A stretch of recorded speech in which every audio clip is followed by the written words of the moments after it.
several delays. It was just simply a matter of getting everybody together and the time involved in handling press inquiries that we've been handling. I've been a little busy. Welcome back to Harvard. Joined by now by a very smart guy, investigative journalist Gerald Posner of the Daily Beast. Gerald, it's great to have you on again. We only seem to talk about death when we get together, but thank you.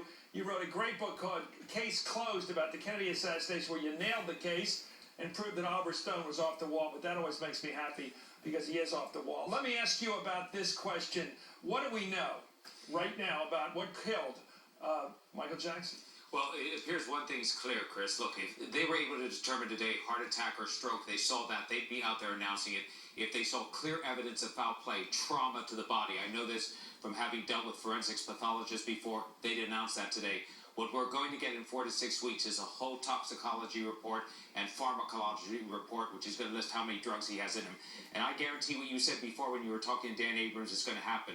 A year from now, there are going to be about 6 different parties in court fighting over the bones and remnants of the Jackson estate, trying to push aside the debt and fight for the right to market his likeness in the future. This is a person who's worth, unfortunately, more dead, I hate to say that, than he was alive. $400 million maybe in debt. He would have earned $50 to $80 million on this tour he was going to do if he did it for 2 years. But dead, it's like Elvis Presley or Marilyn Monroe. His likeness and image can be sold for generations. But who would you sue to get that money reclaimed if you're a family member who thought they might benefit from that wealth to come? Well, I think that who you could sue, the family members are going to be looking at a number of parties here. First of all, the sycophants and the hangers-on who are around him at the end to see whether there was fraud in terms of any of the accounting work that was done around him. Look, this was a fellow who, his major asset was his music catalog, the rights to some of his own songs as well as what he bought from the Beatles. Then right. Sony was able to put with other businessmen outside of the music industry a big lien on that at the time that he was charged with sexual crimes.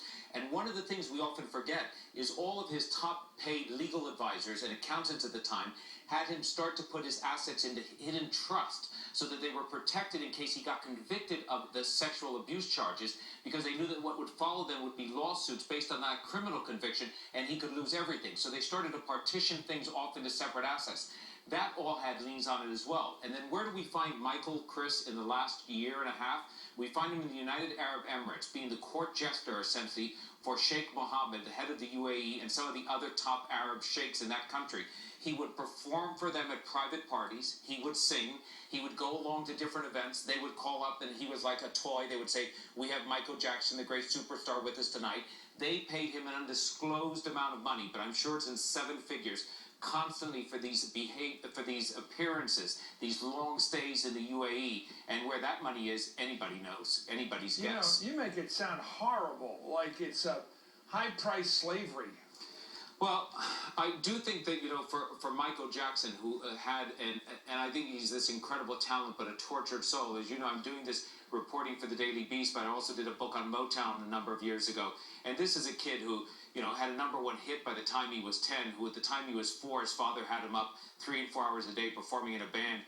His greatest joy was sort of sitting in the Apollo Theater, looking through the cracks of a wall, watching James Brown dance on stage. And stagehands remember this kid, 5 and 6 years old, sort of doing the bumps and the grinds and moving around and trying to do the same things that he saw. There was a wild sort of abandon in him. That's where he found his freedom, was on stage.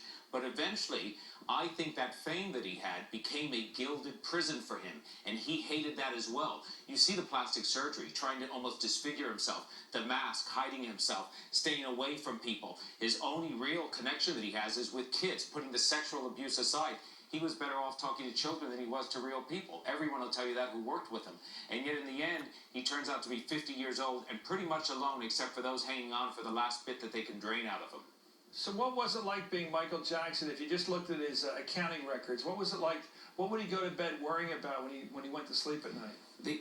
Chris, this is remarkable. If we were sitting in Michael Jackson's shoes on this spiral, this decline that he had from a couple of years before the sexual abuse charges came out, really the last 8 or 9 years, this sort of, he bought, Neverland, remember this, for $19 million. Great buy back in '87. But at its height, it was costing him $10 million a year to operate with all his parties and everything that he did there. He had no control over the spending aspect. And I know people here in Miami, Al Malnick, who owns the Forge restaurant, who for a while tried to bail him out financially when he had his criminal charges against him.